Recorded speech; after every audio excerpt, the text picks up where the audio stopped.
नमस्कार दोस्तों, स्वागत है अपने यूट्यूब चैनल पर ऑल एग्जाम जीएस पर। दोस्तों आज के इस वीडियो हम देखने वाले हैं आर्टिकल 27 जो कि आपके इंडियन कॉन्स्टिट्यूशन में मेंशन है। देखिए आर्टिकल 27 आपको एक रिलीजियस राइट देता है और जो कि ये बहुत ही ज़्यादा इंपॉर्टेंट राइट दिया गया है आपको इस आर्टिकल के अंदर। तो चलिए वीडियो को शुरू करते हैं और इस राइट को अच्छी तरीके से जानते हैं।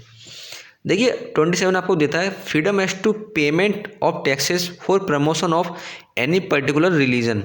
देखिए आपसे कभी भी टैक्स नहीं लिया जाएगा for promotion of a particular religion. Other वर्डों में हम कह सकते हैं यदि आपसे कोई भी टैक्स लिया गया है सरकार के द्वारा तो उस पैसे को और उस टैक्स को किसी भी धर्म के मतलब किसी एक पर्टिकुलर धर्म के प्रमोशन के लिए या उसके मेंटेनेंस के लिए पैसा नहीं खर्च किया जाएगा।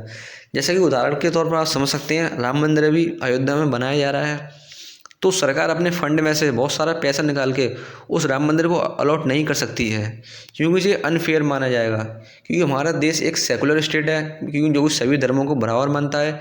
तो ऐसा नहीं है कि हिंदुओं के मंदिर बनाया जा रहा है तो सरकार उसमें अनाप शनाप पैसा लगा देगी, ऐसा नहीं किया जा सकता है।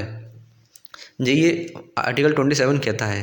देखिए इसके आप पढ़ भी सकते हैं, no person shall be compelled to pay any taxes, किसी को भी बाध्य नहीं किया जाएगा for the proceed in which specially appropriated in the payment of expense of promotion of maintenance of any particular religion। देखिए सेम बात इसमें कह दी गई है अदर शब्दों में तो आप कह सकते हैं। लेकिन जैसा कि आप जानते हैं हमारा देश एक सेकुलर स्टेट है तो गवर्नमेंट सभी धर्मों के ऊपर बराबर खर्च कर सकती है। एग्जाम्पल तौर पर आप समझ सकते हैं दिल्ली का लोटस टेम्पल। देखिए ये एक सेकुलर टेम्पल है क्योंकि इसमें सभी धर्मों को आना अलाउ है और जो फ्री है बिल्कुल। जो दिल्ली गवर्नमेंट द्वारा फंड होता है और देखिए इस पर सरकार पैसा खर्च करती है पूरा।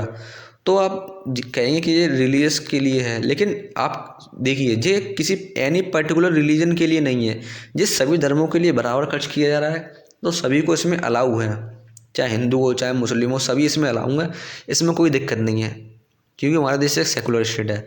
तो आर्टिकल 27 आपको सीधे सीधे कह सकता है गवर्नमेंट आपके पैसे को किसी एक पर्सनली किसी एक धर्म के ऊपर पैसा नहीं खर्च करेगी। यही आर्टिकल 27 जो लेकिन वो सभी के ऊपर खर्च कर सकती है, सभी धर्मों के ऊपर बराबर। तो आशा करता हूँ आपको आर्टिकल 27 आपको समझ में आ गया हो, और आपको नहीं आया हो फिर भी आपकी कोई डाउट है तो आप हमसे कमेंट सेक्शन में आप पूछ सकते हैं। थैंक यू दोस्तों, मिलते हैं अगले वीडियो में।